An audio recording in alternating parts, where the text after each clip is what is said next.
Vēl pirms ķeramies klāt diskusijām, ir svarīga projekta apskatīšanas nianse, pie kuras tagad mēs arī pieķersimies.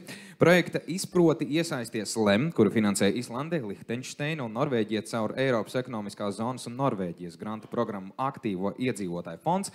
Mērķis bija palielināt jauniešu politisko izglītību un iesaisti lēmumu pieņemšanas dažādos procesos caur jauniešu izpratnes veicināšanu par demokrātiskajiem procesiem un līdzdalības iespējām. Projekta komanda apgalvo, tātad te ir rakstīts, aktīva un politiski izglītota jaunatne veicina vispārīgu demokrātijas ilgtspējību un valsts pārvaldes efektivitāti. Bet vai projekts sasniedza norādīto mērķi un kāda bija ietekme, to mums šajā mirklī uz skatuves nāks un pastāstīs Aktīvo iedzīvotāju fonda vadītājs Ancis Bērziņš. Ar aplausiem.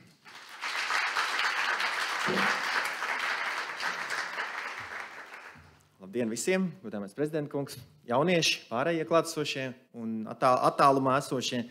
Ļoti provokatīvs jautājums man tika uzdots, bet droši vien, ka es ar to tāpēc nesākšu, jo man visticamāk nav tādas tiešas un skaidras atbildes uz šo jautājumu. Es gribu sākt viens caur tādām personīgām pārdomām un atmiņām. Savulaik, kad man pašam vidusskolā tuvojās 18. dzimšanas diena, man faktiski bija divi galvenie iemesli, kāpēc es gaidīju šos 18 gadus. Un prezidents lieliski šo stāstu iesāka, iedeva to iemeslu man viņu paturpināt. Pirmais iemesls, kāpēc es gaidīju 18. dzimšanas dienu, bija iespēja iegūt automašīnas tiesības. Man tas likās tik ārkārtīgi netaisnīgi, ka es māku braukt, mašīna mājās ir, bet es nedrīkstu to darīt. 2 nedēļas pēc dzimšanas dienas tiesības bija kabatā un, kā saka, pilnīgi legāli to arī darīju un turpināju. Un otrs iemesls, kāpēc es gaidīju 18. dzimšanas dienu, bija tiesības balsot.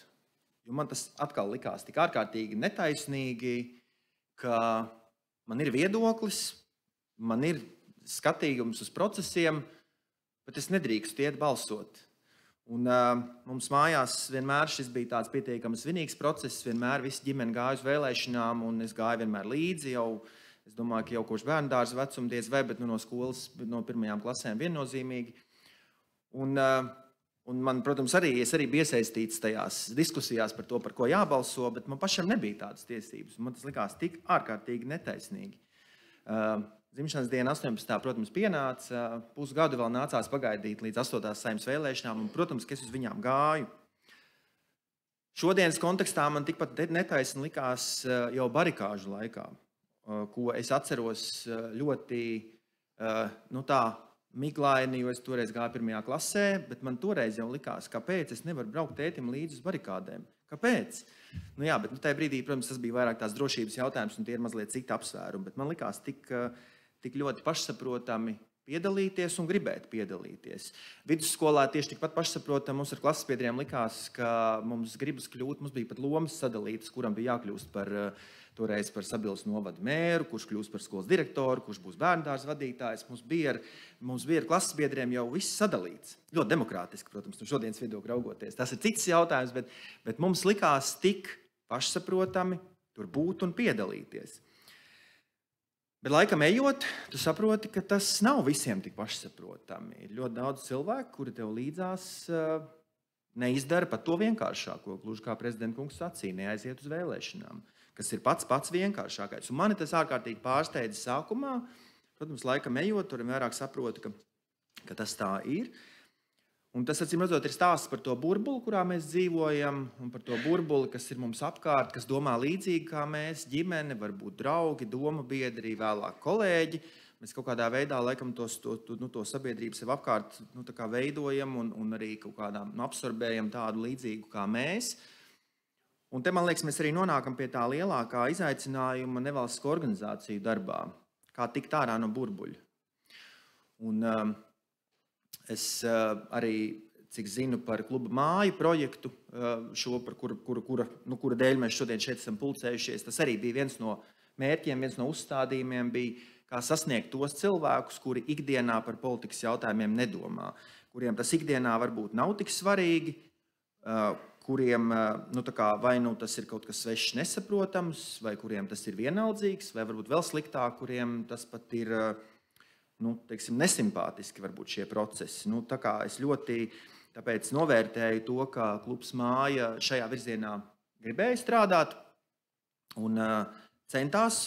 Es neesmu šobrīd ne gatavs, ne kompetents, ne arī īstenībā tiesīgs ļoti sīki atstāstīt, ko šī organizācija projekta laikā ir darījusi un sasniegusi. Es ļoti ceru, ka organizācija pati savulaik to izstāstīs. Es gribu šajā mirklī padalīties, man liekas, pašu vienkāršāko lietu, kas man kaut kādā mērā ilustrē šī projekta veiksmi.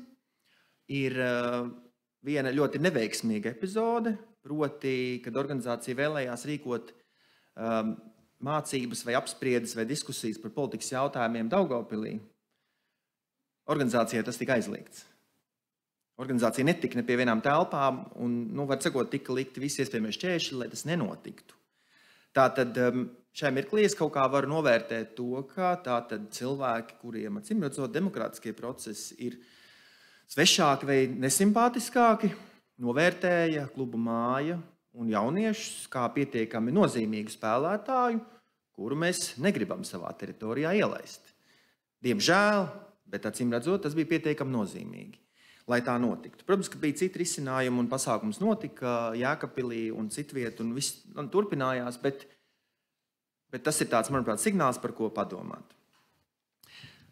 Atgriežoties pie tā, kāpēc es šajā visā esmu iesaistīts, tātad, jā, es esmu šobrīd vēl aktīvo iedzīvotāju fonda vadītājs, kas ir tātad Norvēģijas, Islandes un Lichtensteinas finansēta programma. Tas ir, es teiktu, viens no lielākajiem investoriem tieši pilsoniskās sabiedrības, demokrātijas un cilvēktiesību jomā, līdzās arī, protams, citiem finansējuma instrumentiem. Un, jā, man ir prieks, ka klubs Māja ir viens no tiem gan darbīgajiem, gan arī laimīgajiem, kas pie šī finansējuma tika un mērķtiecīgi, ļoti apzinīgi un centīgi viņi izmantoja.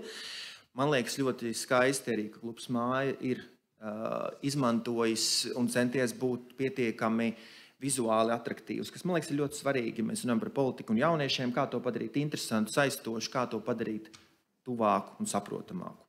Ļoti ceru, ka šīs dienas saruna turpinās to un lai viss izdodās. Uz tikšanos. Hans Bērziņš. Paldies. Paldies.